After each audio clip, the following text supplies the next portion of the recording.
They called her Cadet 9-7X for registration purposes, but everyone knew her as Vera. She came from Earth, a red-zoned Deathworld infamous across the stars for its hostile wildlife, unbreathable zones, deep ocean nightmares, and worse, humans. For that reason, she was placed under observation when admitted to the Interstellar Peace Academy. Quiet, disciplined, respectful, scored well in tactics, excelled in zero-G grappling, and never raised her voice. Still, the other cadets watched her like a loaded plasma rifle. It didn't help that the rumors flew faster than dropships. That Earthlings hunted giant apex predators for sport. That they tested poison by drinking it. That a human once broke an anti-personnel drone in half, barehanded. The instructors ignored most of it. Gossip was natural in a multi-species class. Still, the whispers bred resentment. Especially from the Zarthans, a proud reptilian warrior caste. 4 of them, scaled, muscled, and twice Vera's size, had taken a particular dislike to her presence. It's dishonor, one hissed in their barracks, claws flexing. She walks among us like an equal. She bested my simulator score, another snapped. She looks soft. She is soft, the 4th growled. We should test what lies beneath that skin. It happened during unarmed combat class.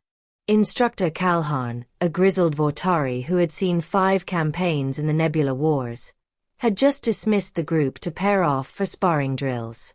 The moment his back turned, it began. Vera was tightening her gloves when the first Zarthan, Chris, shoved her hard from behind. She didn't fall. She simply turned, slowly, blinking up at the snarling alien twice her height. Problem? She asked. His jaw split in a wide grin. Yes. You. The second one came in from her right. Fast, swinging a heavy, clawed hand meant to daze. Vera's eyes flicked toward him a fraction of a second before he moved. That was his first mistake.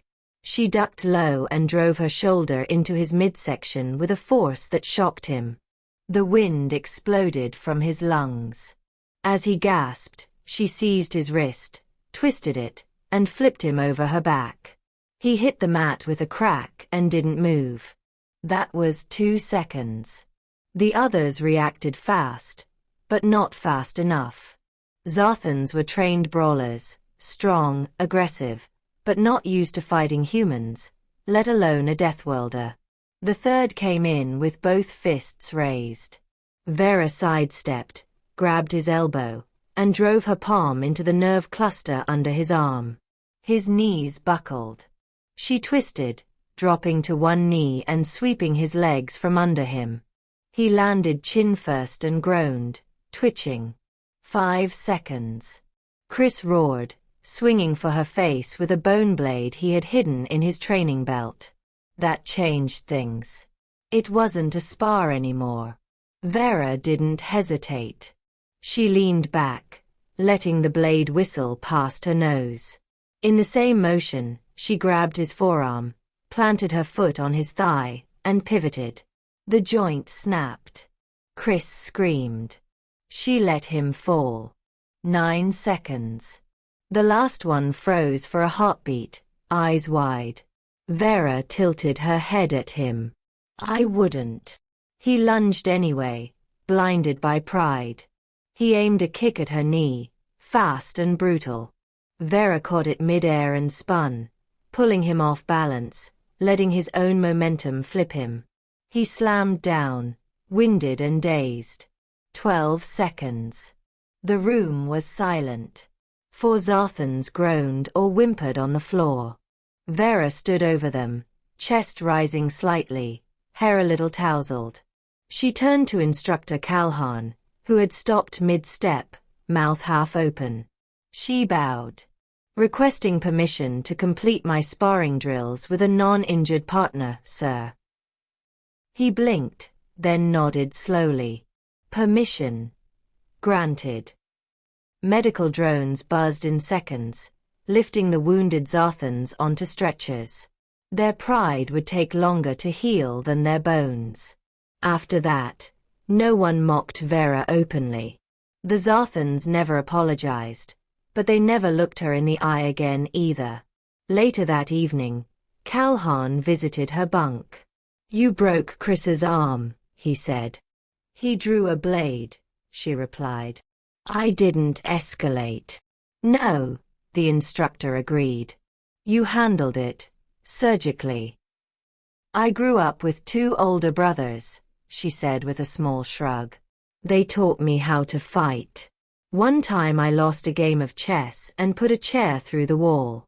My dad made me spar with him for a week until I learned control." Calhoun looked at her carefully.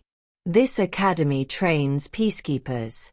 Warriors, yes, but not brutes. I've seen species that think strength is the only virtue. I've also seen what humans become when they're underestimated." She met his gaze. "I didn't want to hurt them, sir." He studied her for a moment longer, then nodded. "That's what makes you dangerous," he said. "And exactly why you're here." The video footage of the incident leaked, of course. It went viral within hours. Other cadets slowed when passing her in the halls. Some bowed. Others simply got out of her way. The footage, slowed to quarter speed, became required viewing in advanced tactics under reactive combat efficiency. But Vera never bragged. She trained harder, studied longer, helped rookies practice forms, smiled politely in the commissary. She even volunteered for extra medical training after learning the extent of Chris's injuries. She remained the quiet human cadet who sent 4 Zarthans to the infirmary in 12 seconds, and didn't break a sweat doing it.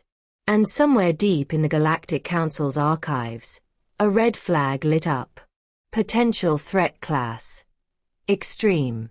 Species. Human. Subtype. Deathworld trained.